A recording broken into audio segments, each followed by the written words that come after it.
is Mariam Loshi. I work in development and I am a gender activist.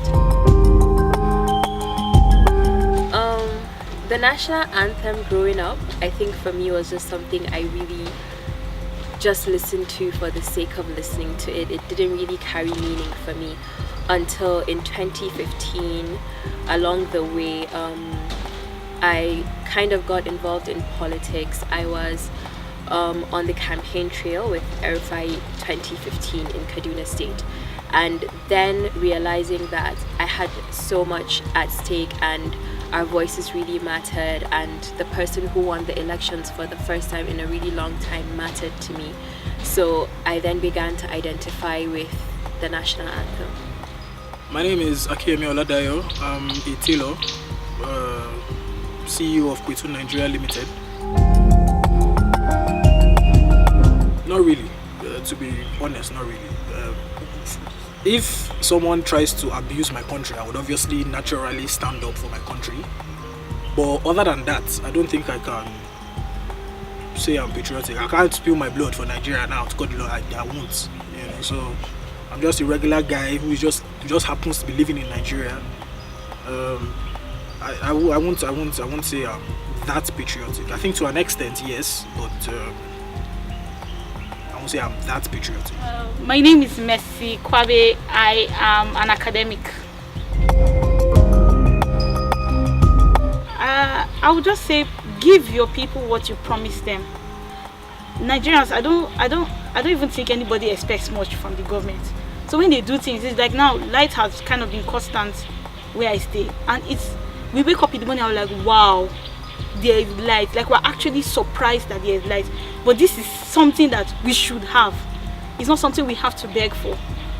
So when I just think they need to provide what they actually say. Some of them come on the platform of, oh, we're going to give you this, we're going to give you that, we're going to build on this, we're going to build that, we're going to do good roads, we're going to do that, and then we sit down and we vote for you, and then you come and then you don't do those things. So it kind of kills our hope, like I said before. And if you can just do the basic amenities, provide jobs for the youth. Many of us are self-employed because there is no job, and then you find people falsifying their ages so that they can remain in a position for long. So I think the vetting system of the Nigerian government has to be a lot tighter, and I think that they've started well, and I think they should continue and provide basic amenities for its citizens. And before you know it, it's just like it's a normal relationship of love.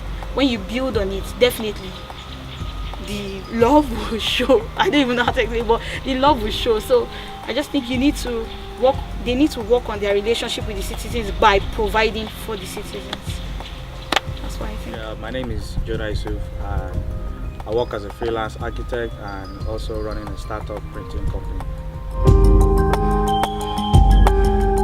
I think I'll put it down to culture.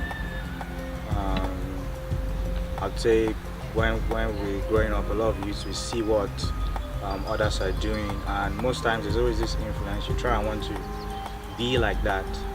So, and I don't think there's been really much of a positive influence as much as there's been negative influence in our culture and youth, and inevitably the majority takes the vote, so you have more negative influence than positive influence.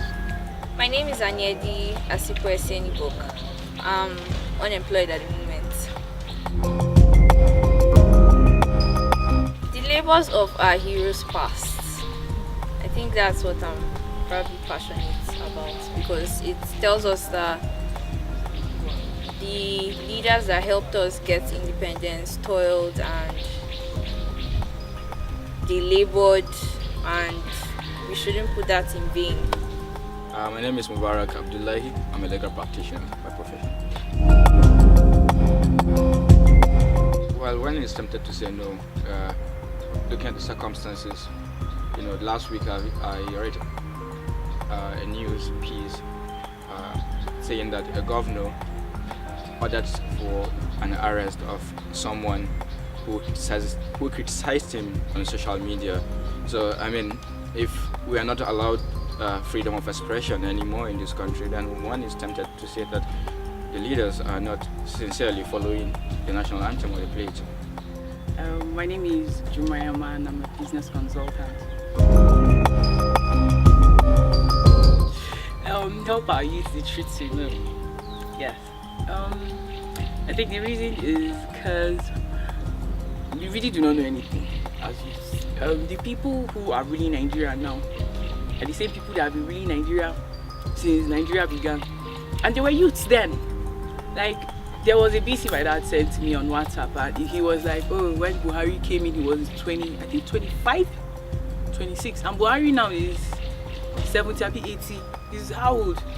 And he's still the president. I can't remember since democracy came, I don't think we've ever had a president that has been less than 40 years old.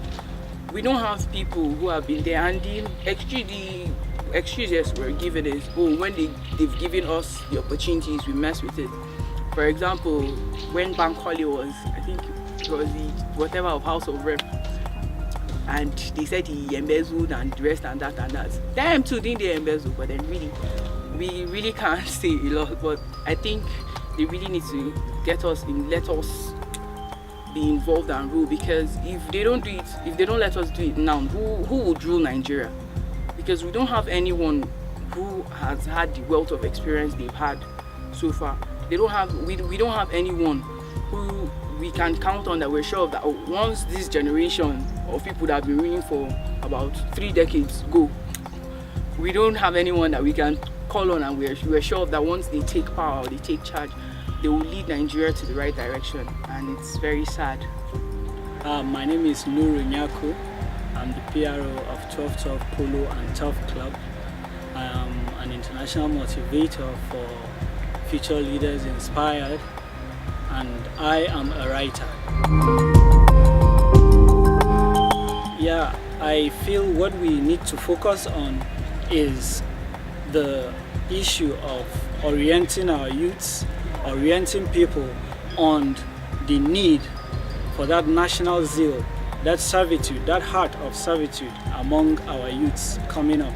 They shouldn't have that mind of wanting to get rich quick.